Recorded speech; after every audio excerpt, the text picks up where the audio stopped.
కాకి శనిదేవునికి వాహనంగా చెప్తారు. శనిదేవునికే కాకుండా మరి ఇంకెవరికైనా కాకి వాహనంగా ఉందా?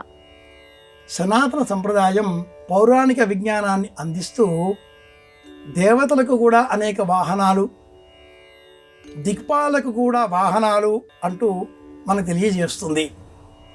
ఈ పురాణ విజ్ఞానం ఎటువంటిది అంటే సమస్తమైన భారతీయ ఇతిహాసాలకు, చరిత్రలకు, జ్ఞానానికి, విజ్ఞానానికి ప్రతీక.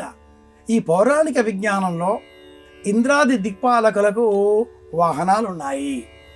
మనకు తెలిసి ఇంద్రుని వాహనం ఐరావతం. అదేవిధంగా శనిదేవుడికి వాహనం కాకి అన్నప్పుడు ఈ దిక్పాలకులలో శని దిక్పాలకుడు కాడు, ఒక గ్రహం. ఈ గ్రహానికి సంబంధించి, శనిదేవునికి సంబంధించి కాకి మాత్రమే వాహనం కాకుండా గద్ద, నెమలి, ఒంటె, ఏనుగు, గుర్రం ఇలా 9 ప్రాణాలను శనిదేవుడికి వాహనాలుగా శని చాలీస వివరిస్తుంది. మనకు తెలిసి శనిదేవుడి వాహనం అనగానే కాకి మనం ప్రత్యక్షంగా గమనిస్తూ ఉంటాం. ఈ కాకి ఇంకెవరికైనా వాహనంగా ఉన్నదా అన్నప్పుడు నిరుతి దిగ్భాగాధిపతికి కాకి వాహనం.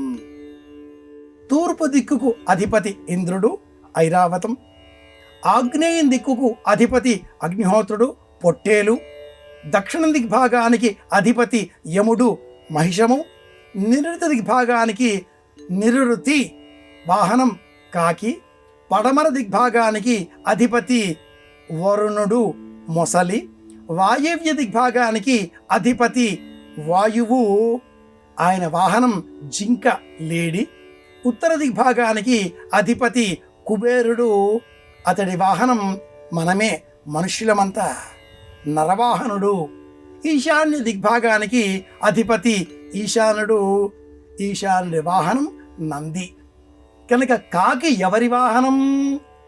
నైరుతి దిగ్భాగాధిపతికి వాహనం. ఇది సమాధానం.